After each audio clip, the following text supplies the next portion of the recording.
এই মুহূৰ্তত জনাইছো এটা খবৰ দিছপুৰত সম্পন্ন ৰাজ্যিক কেবিনেটৰ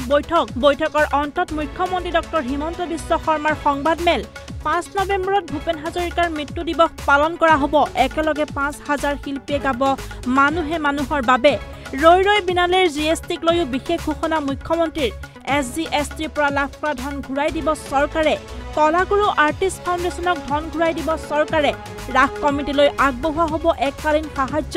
ৰাজ্যৰ 2068খন কমিটিলৈ 25000কৈ সাহায্য মাজুলীৰ 66খন কমিটিলৈ 50000কৈ সাহায্য আগবঢ়োৱা হ'ব বান প্ৰতিৰোধৰ প্ৰকল্প নিৰ্মাণৰ বাবে লোৱা হ'ব পদক্ষেপ 2205 কোটি টকাৰে নিৰ্মাণ হ'ব বান প্ৰতিৰোধী প্ৰকল্প বিটিচিৰ মুখ্য কাৰ্যবাহী সদস্যই পাব কেবিনেট মৰ্যাদা ইএম সকলক বিটিচি এলেকাৰ ভিতৰত প্ৰদান কৰা হ'ব ৰাজ্যিক মৰ্যাদা এই সন্দৰ্ভত পুনৰবাৰ জনাইছো দিছপুৰত সম্পন্ন ৰাজ্যিক কেবিনেটৰ বৈঠকৰ অন্তত মুখ্যমন্ত্ৰী ডক্টৰ হিমন্ত বিশ্ব শৰ্মাৰ সংবাদমেল 5 নৱেম্বৰত ভূপেন হাজৰিকাৰ মৃত্যু দিৱস পালন কৰা হ'ব একেলগে 5000 শিল্পীয়ে গাব মানুহে মানুহৰ বাবে ৰৈ ৰৈ বিনালেৰ জিএসটিক লৈ বিশেষ ঘোষণা SGSTৰ পৰা লাভ কৰা ধন ঘূৰাই দিব চৰকাৰে কলাগুৰু আৰ্টিষ্ট ফাউণ্ডেশ্যনক ধন ঘূৰাই দিব চৰকাৰে ৰাস কমিটিলৈ আগবঢ়োৱা হ'ব এককালীন সাহায্য ৰাজ্যৰ 2068খন কমিটিলৈ 25000কৈ সাহায্য মাজুলীৰ 66খন কমিটিলৈ 50000কৈ সাহায্য আগবঢ়োৱা হ'ব বান প্ৰতিৰোধৰ প্ৰকল্প নিৰ্মাণৰ বাবে লোৱা হ'ব পদক্ষেপ 2205 কোটি টকাৰে নিৰ্মাণ হ'ব বান প্ৰতিৰোধ প্ৰকল্প বিটিচিৰ মুখ্য কাৰ্যবাহী সদস্যই পাব কেবিনেট মৰ্যাদা ইএম সকলক বিটিচি এলেকাৰ ভিতৰত প্ৰদান কৰা হ'ব ৰাজ্যিক মৰ্যাদা 2068খন ৰাস সমিতিক 25000 টকাকৈ ৰাস উৎসৱ অনুষ্ঠিত কৰিবলৈ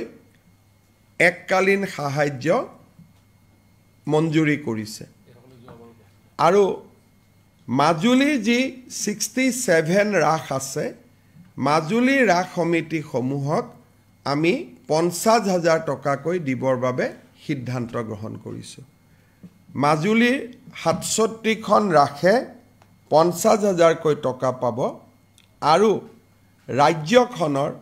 2068খন ৰাখে 25000 টকা কৰি তেওঁলোকে আমাৰ এককালীন সাহায্য লাভ কৰিব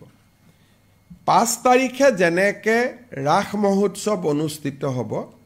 5 তাৰিখৰ দিনটো ভাৰতৰত্ন ভূপেন হাজৰিকাৰো মৃত্যু দিৱস জন্ম শতবাৰ্ষিকীৰ মাজতে এইবাৰ 5 নৱেম্বৰত ভূপেন হাজৰিকা দেৱৰ মৃত্যু তিথি বা তিৰুভাৱ তিথি উদযাপন কৰা হ'ব প্ৰতিখন জিলা সদৰতে 5000তকৈও অধিক লোক সমবেত হৈ মানুহে মানুহৰ বাবে গানটো পৰিবেশন কৰিব আৰু ৰাজ্য চৰকাৰে আনুষ্ঠানিকভাৱে তেখেতৰ সমাধি সমন্বয় তীৰ্থত ভূপেন হাজৰিকাৰ মৃত্যু দিৱস পালন কৰিব এইটো আজি কেবিনেটে সিদ্ধান্ত গ্ৰহণ কৰে কেবিনেটে আৰু এটা সিদ্ধান্ত গ্ৰহণ কৰিছে আপোনালোকে জানে যে আমাৰ অসমত কোনো সিনেমাৰ ট্যাক্স এন্টাৰটেইনমেন্ট ট্যাক্স নাই কিন্তু ভাৰত চৰকাৰে সিনেমা টিকেটৰ বিনিময়ত এটা জিএসটি কালেকশ্যন কৰে যদি 100 টকাতকৈ ওপৰত টিকেটৰ দাম হয় জিএসটি 18% লয় আৰু 100 টকাতকৈ যদি টিকেটৰ দাম কম হয় জিএসটি 5 টকা লয় 5% লয় কিন্তু ইয়াক কালেক্ট কৰে সেন্ট্ৰেল গভৰ্নমেণ্টে আৰু এমাহৰ পিছত আমাৰ বাবে আধা ঘূৰাই দিয়ে আধা সেন্ট্ৰেল গভৰ্নমেণ্টে ৰাখে তাৰ মানে 18% যদি জিএসটি লয় তাৰ 9% ৰাজ্য চৰকাৰে পায় 5% যদি জিএসটি লয় তাৰ 2% ৰাজ্য চৰকাৰে লাভ কৰে আমাৰ শিল্পী সকলোৰে মৰমৰ আদৰৰ জুবিন গাৰ্গৰ জীৱনৰ শেষ সিনেমা ৰৈ ৰৈ বিনালে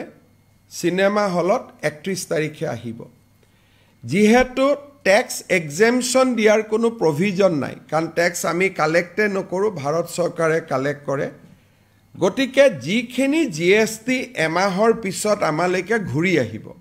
কালেকশ্যনৰ একমাহ পিছত আমালৈকে ঘূৰি আহিব, এই টকাটো আমি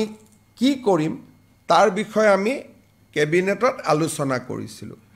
আৰু এই বিষয়ে আমি জুবিন গাৰ্গৰ পত্নী গৰিমা গাৰ্গৰ লগতো আলোচনা কৰিছিলোঁ। আলোচনাৰ শেষত বিশেষকৈ